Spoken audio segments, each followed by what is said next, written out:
It's my first time at DPW, and it's a very exciting, phenomenal conference just on my first day here. I was actually in Las Vegas yesterday at SAP Connect making this announcement.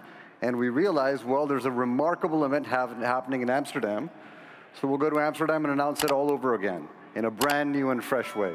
What's interesting was the conversation I had to have at home, that I was first going to Las Vegas, and then Amsterdam, and it was all for work. Right? But, you know, I'm really glad to be here. And we want to start off by, I need to clear the room with one addiction on AI. So AI is the AI-driven answer to AI-powered procurement for AI-sized challenges when AI is the future of everything. There, 5 uses in 1 sentence, job done, I can now leave, right? Okay, cool. Buzzwords out of the way. No, seriously, I mean, tongue-in-cheek, not to be facetious, AI is a remarkably transformative technology. That's not something you need to hear from me. You heard about this yesterday. I believe that one of the vice presidents of Google DeepMind Research was here, highlighting that we are at an inflection point similar to where we were at, at the Industrial Revolution. So we can have remarkable impacts with the technology, but AI is not important for the sake of itself. It's only important in service of what matters, the outcomes it can deliver, outcomes such as mitigating risk, improving productivity, strengthening supply chains, amplifying value, and freeing up people to do more important work. And in guise of that, we need to realize that it has been a remarkable year for all of us when we are in procurement, looking at global uncertainty, geopolitics, protectionism, trade wars, and regulatory uncertainty. And everything that has brought about this change does not look like it's going to change itself. As a matter of fact, if you look at all of the research out there, we look at The Economist, who says that 8 out of 10 CEOs are saying that volatility is a new normal. You look at McKinsey, 70% of CFOs put cost reduction as their top priority. These things are here to change. So procurement needs to respond. And how has procurement been doing in the process? Well, the role is changing. It's evolving.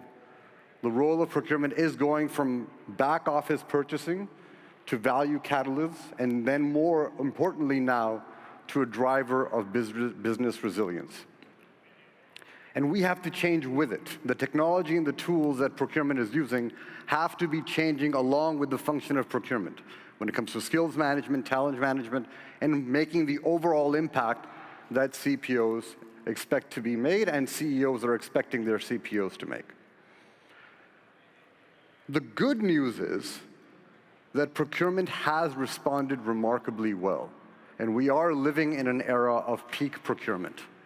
We do a bunch of research with the Economist Group. Some of that is going to be shared later today by a couple of my colleagues, one of them from The Economist, looking at how procurement is responding to these challenges. And we have seen from a collaboration perspective that procurement is rated by all of the C-suite partners as having become remarkably more collaborative just in the past 3 years. When we ask this question to CHROs, CFOs, how collaborative is procurement and procurement functions, we know that those numbers have increased from about 50% positive responsiveness 3 to 4 years ago to 85 to 90% positive responsiveness today. So that's very, very positive in its indications. However, what has gotten us here won't get us there. And the evolution needs to continue because at the same time, in the same research, we see that procurement is being asked to continuously deliver more value and that their current systems are slowing them down. That's where we come in.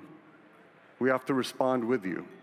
We have to make sure that your technology is able to meet the moment and give you the ability to drive the impact that needs to be delivered. We have to adjust our own roadmap, our own platforms to make you meet the moment. And that requires rethinking on our part as well. Rethinking our own roadmap, rethinking the way we have to approach the problem. See, for the longest time when you looked at buying and procurement, and when we looked at buying and procurement, the gold standard was an e-commerce-like shopping experience. Make it like I'm shopping when I'm buying at home. Ever heard that? Make that catalog experience similar to the way I do it at home. There's only one problem. E-commerce style shopping experiences are designed to keep you shopping. How many of us have been on trying to go shopping, looking for one thing, and then all of a sudden you've added dishwasher pods and matching pajamas, et cetera, et cetera. Bunch more items that you didn't need. It's fine if it's a leisure activity, but in business there's no time and money to waste, especially not now, especially not the way things are today. So the future of procurement needs to be AI-driven in its engagement.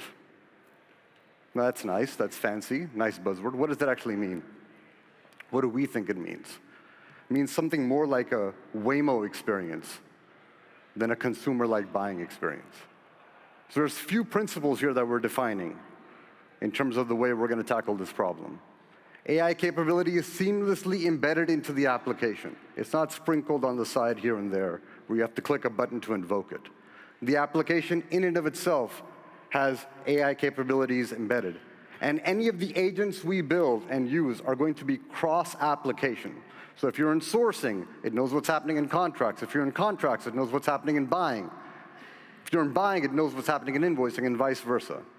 So that you're not siloed in the way the processes are designed and executed. It needs to be built natively into the application. It should default, the AI capability should default and action itself. It should sense the issues at hand, it should reason with a potential outcome, and it should act when it can act or ask you when it needs permission and clarification. And we're further moving to an environment where we have app-less experiences, particularly for end-user employees. Why do you need to log in and click a catalog item if there's a laptop up for renewal? It should automatically know that there's a laptop that needs to be purchased again by a certain employee and invoke the purchase, or ask you through a simple chat-based interface, maybe on your phone.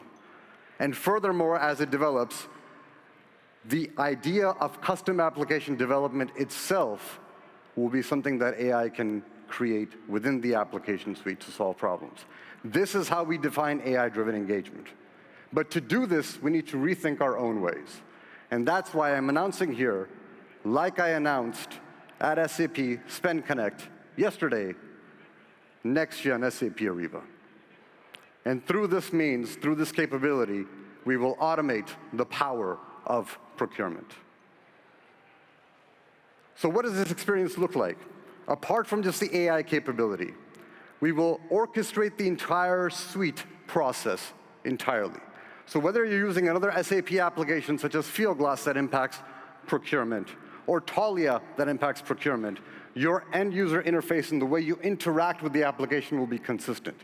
Whether you're using one of our application partners, many of whom are outside, your end-user impact will be consistent. So example, if you're using iCertis in the SAP Ariba contracts experience, you will not know that you're using iCertis. You will not know that you have left the application. The user experience will be consistent throughout the entire suite. Self-service tools will be built in if you want to do any low-code or no-code extensions into the product. The product is extensible, and of course, everything is centered on the business network for all transactions. But let's take a look at it in action. We are going to be demoing this between 12:30 and 1:30 in the CPO track room for a deep dive to answer any questions and get a detailed demonstration of what's going on. But as you know, at every point, the system is sensing across the suite, reasoning across the suite, and actioning throughout the entire process. What the AI can fill for you, it is filling for you. It is not waiting to get your permission. It is not waiting to get invoked. And through this means, we are achieving the next generation of SAP Ariba. Now, a couple things I want to clarify right as I close. If you are already a customer of SAP Ariba, you will have access to the next generation experience at no additional cost. One more thing I want to clarify. You can run the next generation application while it's being tested in parallel at the same time as your current gen application. And when you are ready to transition and you've kicked the tires and you're comfortable moving forward, you can move forward. And we will also be doing this with you. We will be designing transition tools. This is not a re-implementation. Make sure any configuration that you have, any config approval rules, et cetera, templates that need to migrate and move, they will be tools designed to migrate and move, and we will be holding your hand in that entire process, because we want to make sure that all of our current customers move to the next generation experience, which will be available in Q1 of 2026. Begin availability in Q1 2026. Any more questions? You can ask us at our booth. Please show up into the demo room, which is CPO track, 12:30 to 1:30. We're going to run 3 demos and answer any questions that you may have. And then, of course, you can contact any of us to learn more details. Thank you, everyone. Appreciate your time. You've been a great audience.